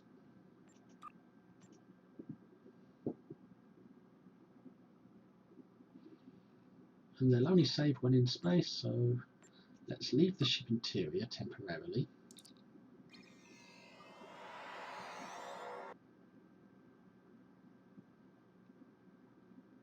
Save those loadouts again.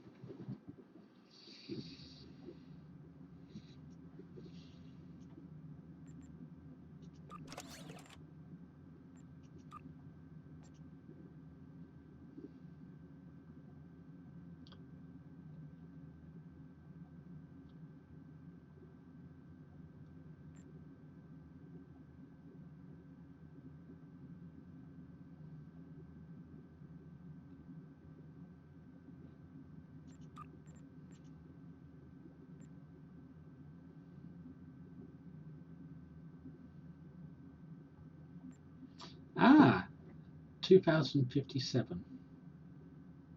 It was 2060. It changes a couple of points here and there, and for no good reason.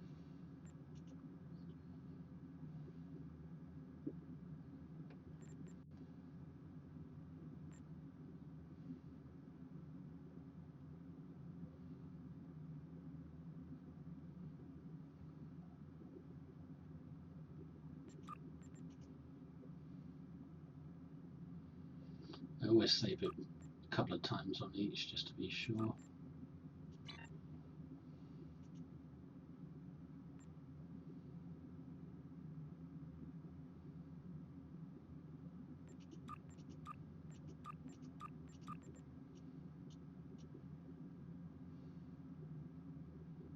Yep, everything's the same as it was, so everything's still in place. Good. No mastery yet. Ah, yes, let's have a look at the mastery. Plus 25 physical and kinetic resists.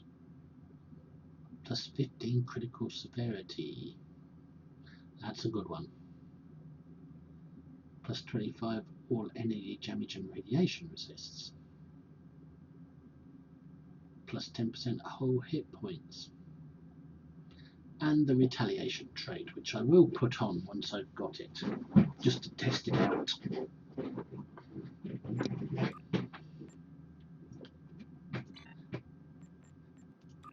Anyway, if you're doing an ISA, it's best to start from a ground map. So I'll visit the bridge again.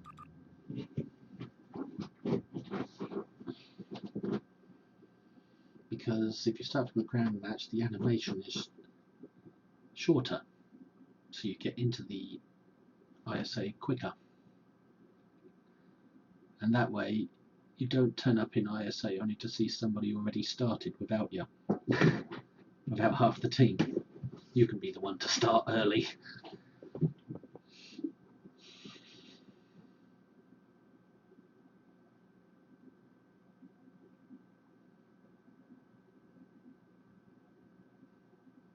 I hate it when that happens, when people jump ahead of the team.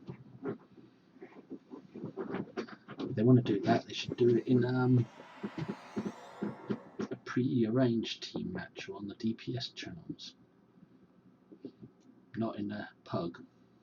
In a pug, you're supposed to follow the rules. It's understandable if it's a noob. Let's check, make sure they're still saved. Yep, that's good. So it's time to do an ISA.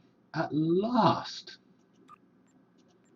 After all my waffling on about things I don't even know what I'm talking about, it's time to do an ISA. So we select the board missions, ready the combat log, go into team chat, and click join. And it looks like it's close to... oh no. That always happens! I thought I was the 5th person.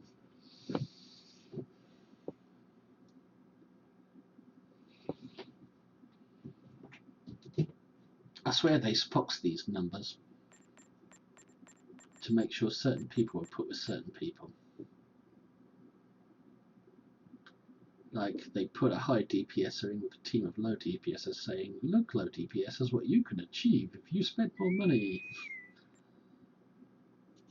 Or they put a high DPSer in a team with super high DPSers and say, look how much further you could go if you spend some money. Right, the combat log is started.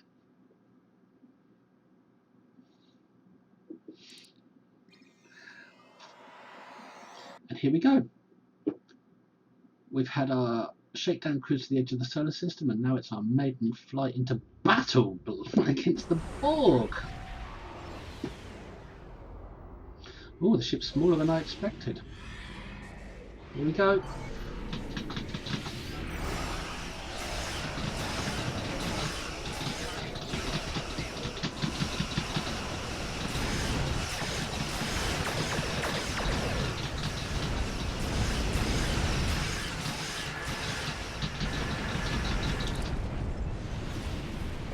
And straight onto the next cube. Drain its shields. Keep my ones going up. Don't forget the temporal abilities. Deploy that platform, see what it does.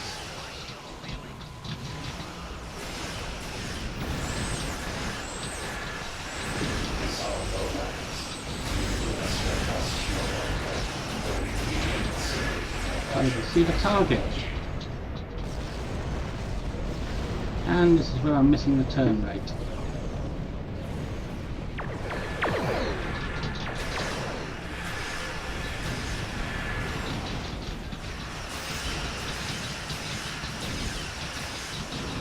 Feels good though, flying it.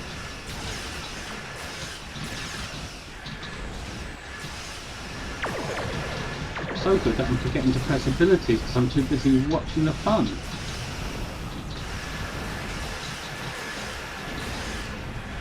And all cleaned up, over to the next side. Launch Delta recruits on the way, Delta reinforcements along the way, and fire, and this is ready.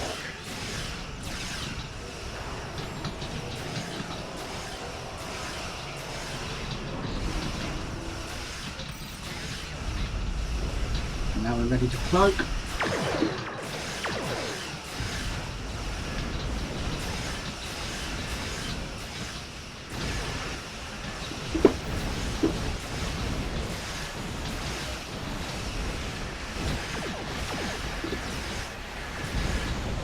Nice, and a bit threatening now.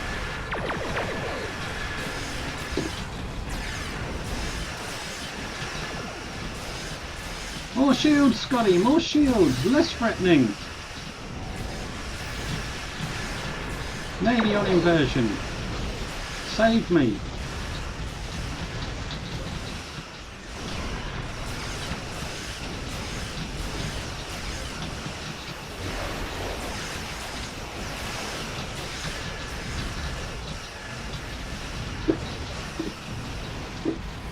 And now to deploy the platform again. Hopefully I've got some good positioning on it. More shields, Scotty, more shields. Give me some of that red matter.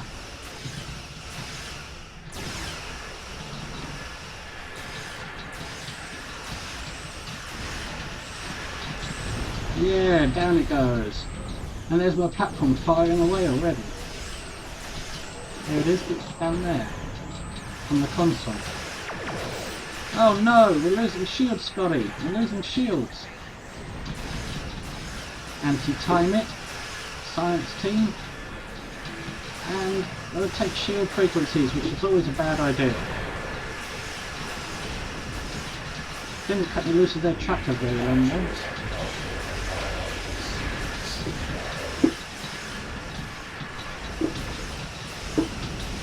Feedback pulse, come on, do me a favour. There we go.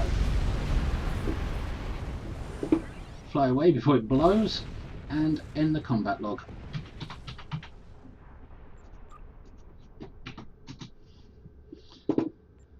Oh, I got my daily bonus. That was nice.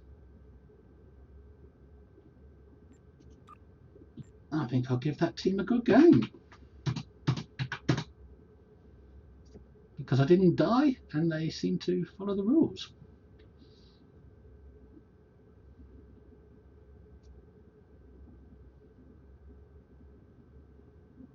I felt like I was actually supported by the team. So I didn't feel hardly squishy at all. A little squishy, but then that's more due to the lack of mastery. And the team seemed to somewhat compensate for that with good support. Good support of each other. I know you're all dying to see the log, the combat log. So let's go back to Earth Solar System and then browse for it.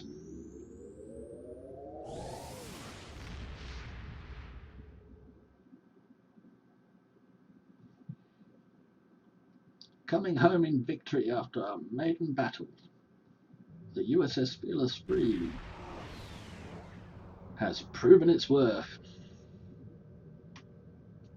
Until we see its measly 2k. Okay, so I'm going to browse for the log now. Browse for the most current log. And have the combat meter analyze it. 70k right out of the box. Not brilliant, but it's pretty good for a phaser build with the actual console that came with the ship. And I was able to fire that console off twice. And the run was about 4 minutes, I think, is that? 60, 120, 182. Yeah, about just under 4 minutes. Yes, you can see the team did support me well. Look at their DPS. That is good support. I mean, so often you get teams down here. I'm glad I had a team like that on this ship. A team that could hold their own. They could have completed it without me. But 70k, that's not bad for a phaser build. While retaining the console that comes with the ship and having no mastery. That I wouldn't say I was impressed, but then I wasn't expecting miracles. So I kind of am impressed with this ship. I'm very happy with that result. But ships on their first time out do tend to do a little better than they do in follow-up runs. I think it's something to do with the game wanting people to be happy with their purchase. While they're still excited about it. But when the excitement wears off, so does the ship's firepower. Let's have a look at the other results. Well, power spiked at the beginning, as it always does, but it stayed steadily good, a bit spiky, but then started to climb nicely. I think around here I hit Nadion, which helps an engineer, I've just recently learned. I always thought it detracted, but it doesn't, apparently.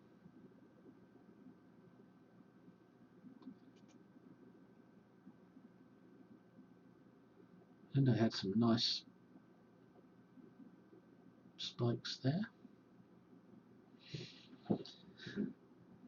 Ooh, 72 max 1 hit. That was pretty good for no torpedoes. And a 25 crit rate. That was good as well. But a lot of healing. Well, I wouldn't say a lot, but I wouldn't say a little amount either.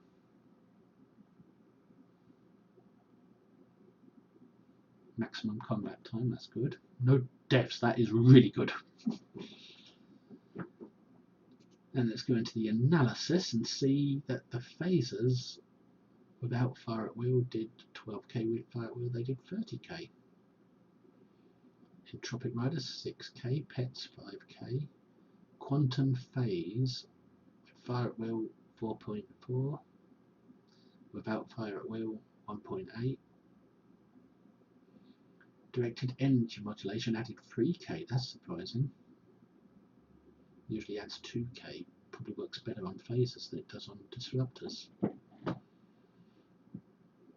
Molecular deconstruction beam, that was the skill that I forgot to replace. Forgot to buy a training manual to replace that skill. Like I said I would earlier on in the video. Kemasai, could have done better. Feedback pulse could have done better, but that was because I kept the ship's console instead in favour of plasma drain embassy console. Subspace vortex, that was pants. Counterbent plasma, I have no idea what that is. Channel deconstruction, that came from what is it? These, I believe.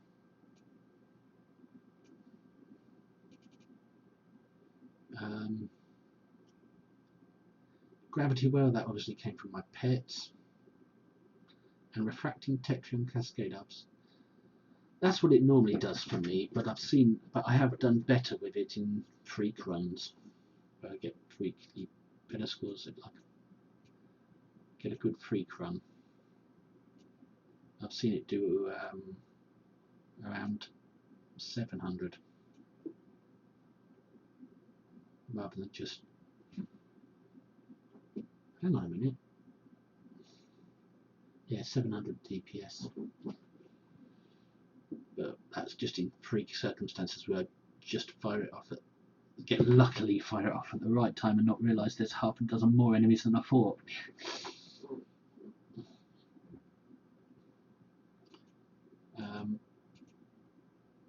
The outgoing damage, 41k total phaser damage.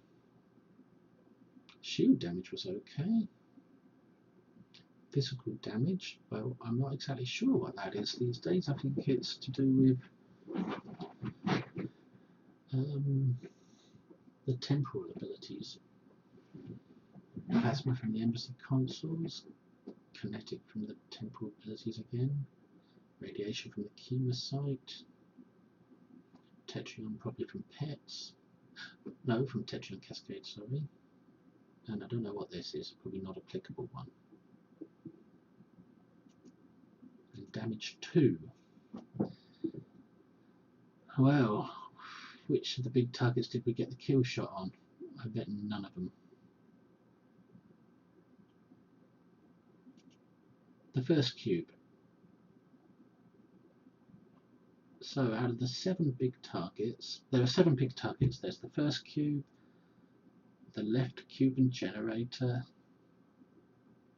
the right cube and its generator, and the gate and the tactical cube. So guardian cube, left generator, right generator, gate and tactical cube. There's 8 big targets, and I got the kill shot on the first one.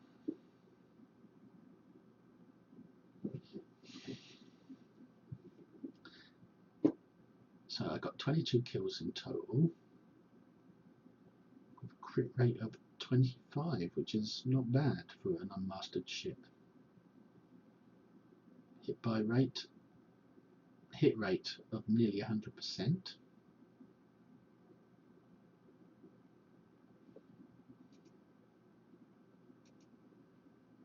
So there you have it then. 70k out of the box, and I'm pleased with that for a phaser build. My phaser build never does anywhere near as much damage as my coalition disruptors do, but straight out of the box to get 70k in an unmastered ship, well, that is really good for me. And as I said in battle, I didn't feel squishy in this ship. I didn't feel exactly tough, but I didn't feel squishy either. I felt nicely balanced.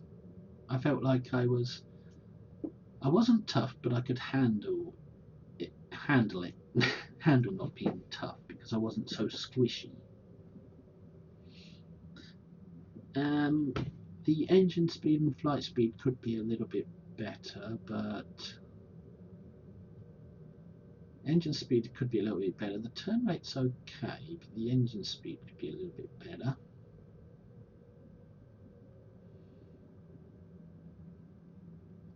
And the shields went down pretty quick, but the hull seemed to act quite well. Seemed to hold up pretty well, more or less. And you could easily restore the shields nice and quick.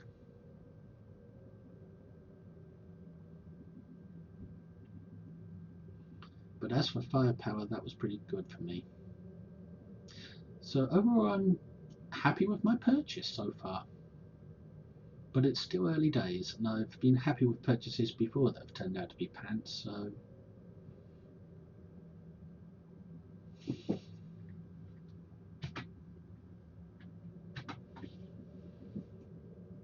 there you have it. Temporal Battlecruiser, Paladin class, USS Fearless 3. Unboxed, built, and ISA'd. I'll make another video of this ship once mastery is complete and I've gotten a bit more used to it. That'll be part 2, but this video is over. So all I can do now is tell you that I'm in the Meriki Command Fleet. We are recruiting. We're a quiet fleet. We're not an overly active fleet, but we do have a very active armada, the Novacron Intelligence Armada. So there's always people calling for team matches in the Armada channel and having a laugh as well. And there's curse chat channels. Each fleet gets their own, plus the overall Armada one.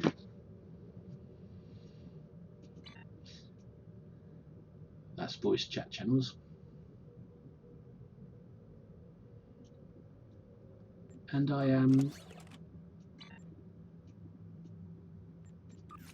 Alt Lexington. And I thank you for watching. Please subscribe, please like, please comment, please advise, and Please join the fleet if you can. Thanks very much. Bye. Hope you enjoyed it.